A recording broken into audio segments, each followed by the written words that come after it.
Hello and welcome to another episode of Beer Man's Noble Beer Views. Today I have another beer from Resonant Culture Brewing Company out of Charlotte, North Carolina. This beer is called Seer of Visions. I'm assuming that is a Pink Floyd slash Shine on You Crazy Diamonds reference, especially considering the background is like a bunch of space and stuff, because that's a lyric in that song. It's a hazy double IPA hopped with Enigma, Topaz, Galaxy, and Citra. Of course, I'm very familiar with Galaxy and Citra. Topaz and Enigma, I have had them in other IPAs, but they've always been in a blend like this of several different hops. So I can't say that I'm too familiar with either one of them individually, but they're, a lot of breweries are using those nowadays. And it is 8.0 ABV, like a lot of double IPAs. I've not had this yet, so I'm excited to crack it open. This will probably be one of those ones that I keep the can just because of the Pink Floyd reference, because they're my favorite band. I don't know. I think I've done a couple reviews for Resonant Culture since they did this, and I know there's other breweries doing this now too, but I think it really fits these guys even more than other breweries because they have such out there crazy weird labels. How the top of the cans are black. I really like that. Anyways, I'm gonna pour and see what we got here.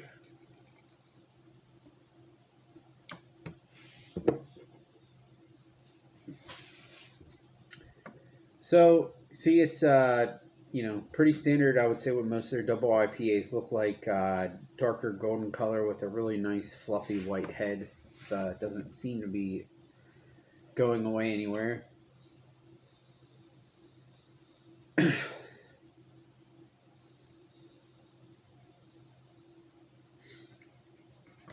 smells very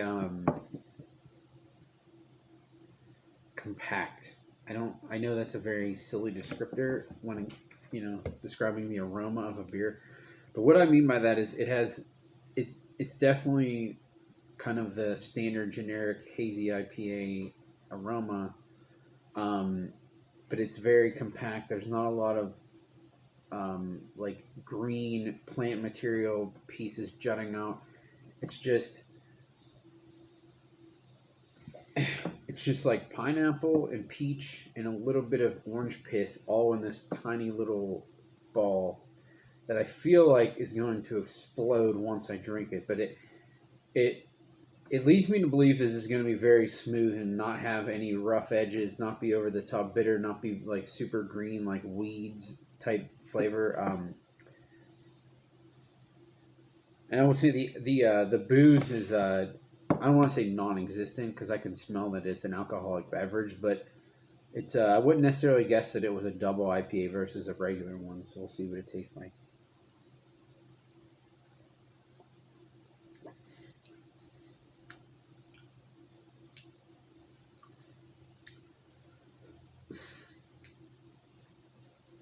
Man,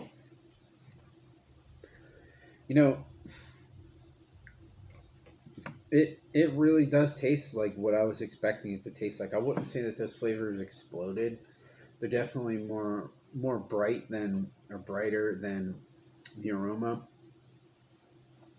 But it's very very well rounded, and that's what I meant by compact. Nothing is abrasive at all.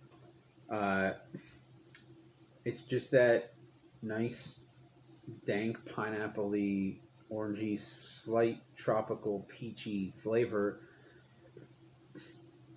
kind of tied up in this nice little ball with a bow, and then it has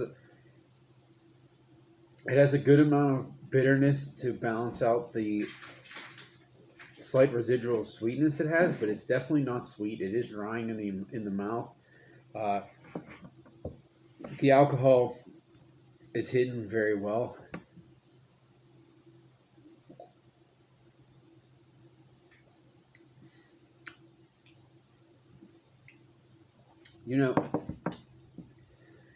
This is one of those. This is one of those examples. If someone asked you what is the perfect example of any style, that doesn't necessarily mean it's the best one. It just means it's the one that captures all of the quintessential points that style is supposed to be touching and not touching. Um, so, for example, like my best example of that would probably be like um, barrel aged Bell's Barrel Age Expedition. Um, if you said what does a traditional big bold barrel aged imperial stout taste like, I would say that would be the best beer to give to somebody. That would cover all the most bases of anything that would be in that realm, of what should be in that realm. You know, so it's not super super traditional, but it's also not even close to the crazy sweet things we have now. So something that kind of plays parts in all of those little subdivisions. So to me, that something like that is the perfect example of what a style should be. That doesn't necessarily mean that it's the best beer that falls in that style.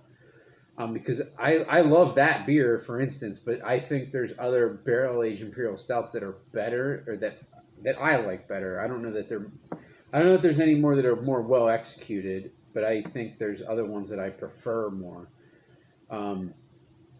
So to me, this kind of falls in that realm. Like, if someone had never had a hazy IPA before, hazy double IPA before, and they said, what is it like? I want to taste something that's really captures what most of the good ones taste like.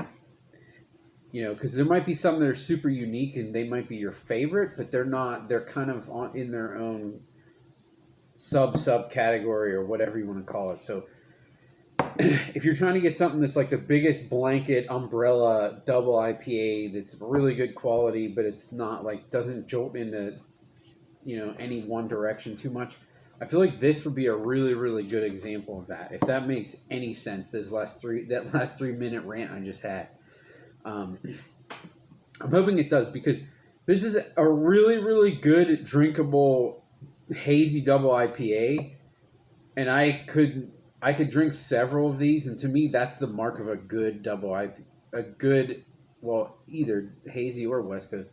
A good double IPA are ones sans the alcohol like effects, that they're not too abrasive or boozy or sweet or whatever that you don't want to drink another one. The good ones that you would drink several of, and this definitely falls into that category.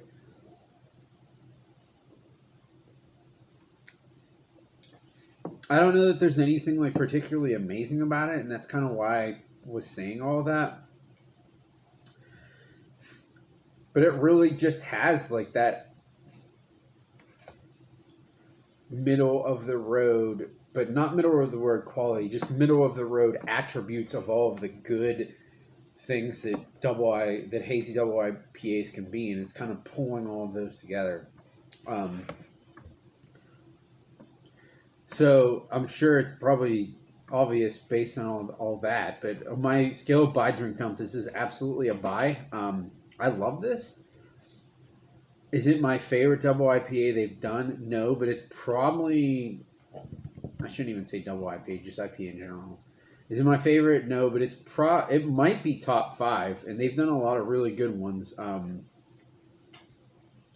There's something about this that's just so clean and easy to drink, and it's just the stereotypical, in a good way, quality double IPA. So I love it. But I think that's all I got on this one. Please like, comment, subscribe. Let me know what you think, and I look forward to doing the next one. Thanks.